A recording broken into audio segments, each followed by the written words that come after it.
তুমি তাহলে মাহিন? তোমার কথা রিয়ার মুখে অনেকবার শুনেছি। আমাদের রিয়া নাকি তোমাকে পছন্দ করে। তা তোমাদের প্ল্যান কি বলো? আঙ্কেল, আমি রিয়াকে অনেক ভালোবাসি, ওকে বিয়ে করতে চাই। আমি কথা দিচ্ছি রিয়াকে অনেক ভালো রাখবো, সুখে রাখবো। কে আমাদের আসলেই অনেক পছন্দ হয়েছে। এক কাজ করো না, তোমার বাবা মাকে নিয়ে আগামী শুক্রবার আমাদের বাড়িতে আসো। আমরা দুই পরিবার বসে তোমাদের বিয়ের দিন তারিখ ঠিক করব, তারপরে মহা ধুমধামে তোমাদের বিয়ের আয়োজন করব। কি বলো? ঠিক আছে, আমি তাহলে বাবা মাকে নিয়ে আসবো। কিরে রিয়া, খুশি তো? বাসার এদিকে আসো, দেখো তোমার গুণধর পুত্র এসেছে কথা বলার জন্য। বাসার কি হলো?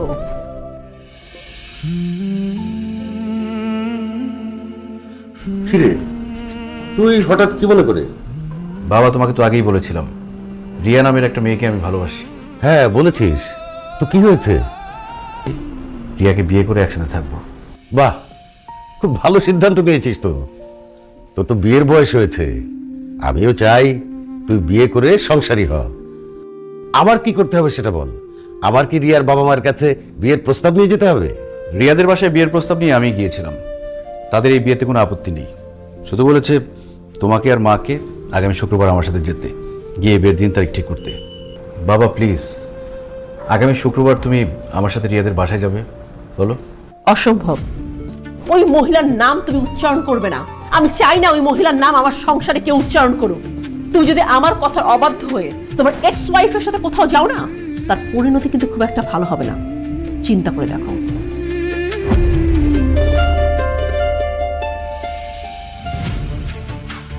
মানে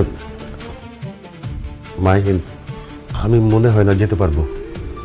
তুই তোর মাকে নিয়ে যা, তোর মাকে নিয়ে বিয়ের তারিখ ঠিক করে আয়। বিয়েতে যে টাকা খরচ হবে সব আমিই দেব, তুই এটা নিয়ে একদম চিন্তা করিস না। আমি যেতে পারবো না রে বাবা, সরি।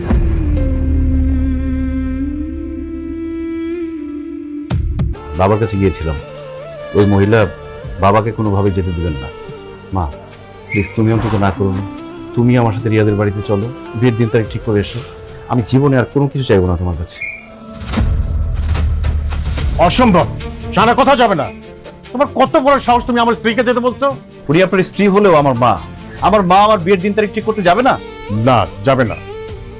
শানা এখন আর তোমার মা না, সে এখন সুইটির মা, আমার স্ত্রী। আমার স্ত্রীর আগে একটা বিয়ে হয়েছে, তার এত বড় একটা সন্তান আছে, এটা সমাজের মানুষ জানুক, এটা আমি চাই না। তোমার বিয়ের দিন তারিখ ঠিক করতে যাও তো দূরের কথা, আজ থেকে শানা আর তোমার সঙ্গে কোনো ধরনের দেখা করবে না। তুমি যাও এখান থেকে। প্লিজ আপনি মাকে যাওয়ার অনুমতি দেন, এরপরে আমি আপনাদের কাছে কোনো আবদার করবো না। আপনি বিয়ে করবেন, আপনার বিয়ের দিনটাই ঠিক করার দায়িত্ব আপনার বাবা। যেখানে আপনার বাবাই যাচ্ছে না, সেখানে আমার মা কেন যাবে?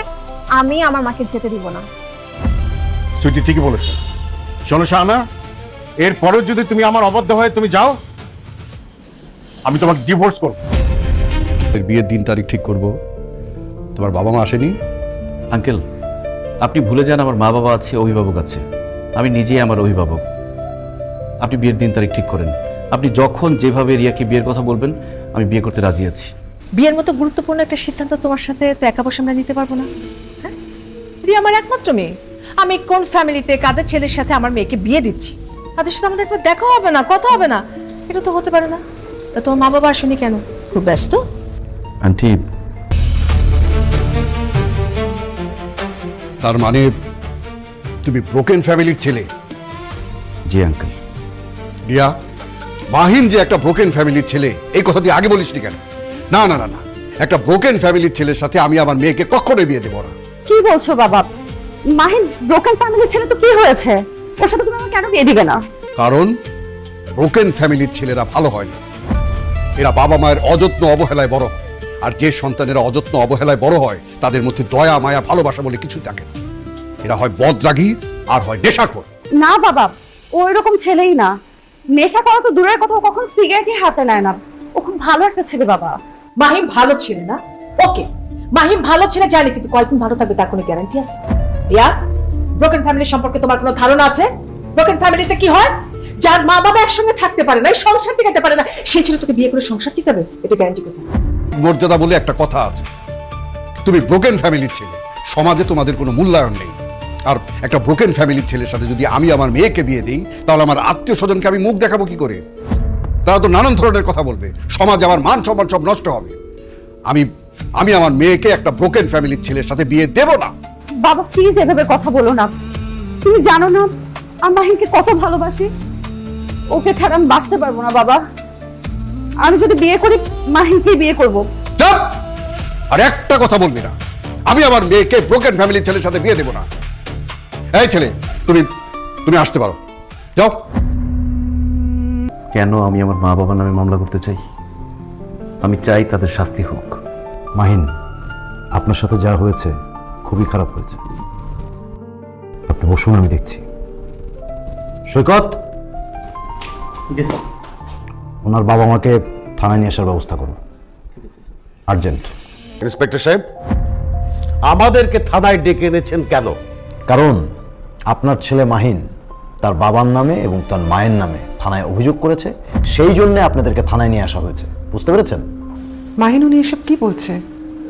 তুই আমাদের নামে কেন অভিযোগ করেছিস থানায়? তোমাদের শাস্তি দেওয়ার জন্য। কি? আমরা কি করেছি যে আমাদেরকে শাস্তি পেতে হবে? তোমরা আমার জীবনটাকে নষ্ট করেছো, আমার জীবনের সুখ শান্তি খুন করেছো। তোমরা আমাকে একা করেছো, নিঃসঙ্গ করেছো।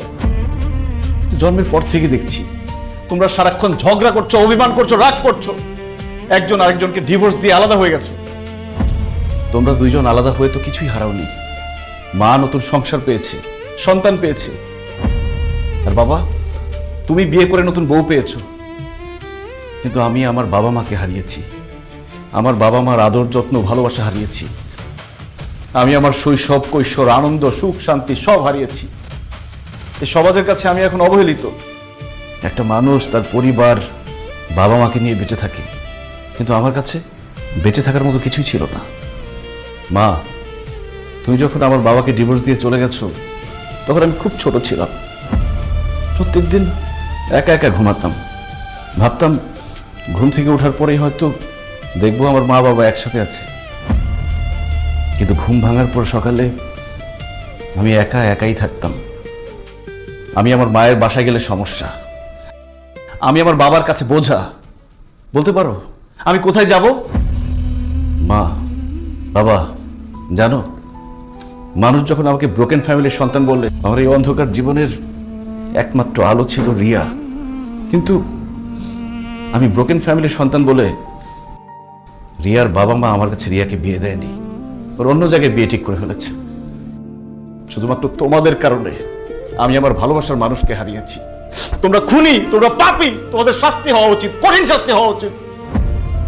স্যার, আমার বাবা মাকে শাস্তি দেন, যাতে তাদের শাস্তি দেখে আর কোনো বাবা মা তাদের সন্তানকে একা ফেলে না যায়। ডিভোর্সের আগে অন্তত সব বাবা মা যাতে তাদের সন্তানের ভবিষ্যতের কথা ভাবে। কোনো সন্তান যাতে ব্রোকেন ফ্যামিলির মতো নরকের মধ্যে বড় না হয়, তাদের শাস্তি দেন স্যার, শাস্তি দেন। আর বলিস না, আমার বুকটা ফেটে যাচ্ছে বাবা। আমি তোকে সাথে রাখতে চেয়েছিলাম, কিন্তু এই লোকটার জন্য পারিনি। আমি যখন তার সংসার ছেড়ে আসি তখনও তোকে নিয়ে যেতে চেয়েছিলাম, কিন্তু এই লোকটা দেয়নি।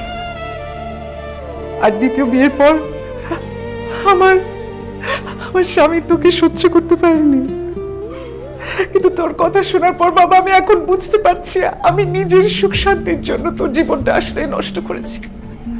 আমি একজন ব্যর্থ মা, স্বার্থপর মা, আমার শাস্তি হওয়া উচিত। বাবা, তুই এক কাজ কর, তুই নিজ হাতে আমাকে শাস্তি দে। তুই যে শাস্তি দিবি আমি মাথা পেতে বাবাকে শাস্তি দেব। মাহিন,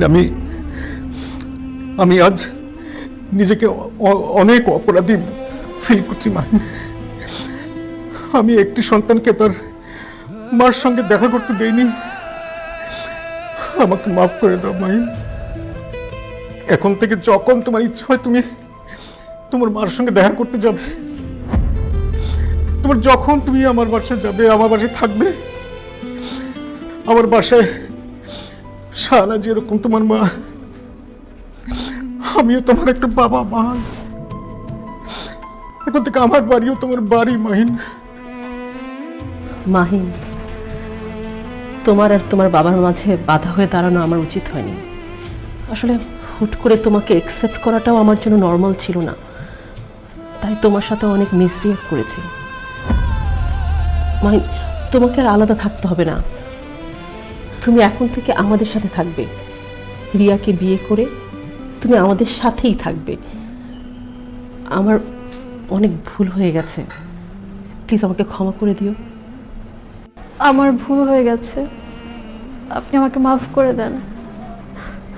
আমি এখন থেকে আপনাকে ভাইয়া বলে ডাকবো, আপনি আমার বড় ভাইয়া। আই এম সরি ভাইয়া, প্লিজ মাফ করে দেন। বাবা, তুই কি আমাদেরকে মাফ করতে পারবি না?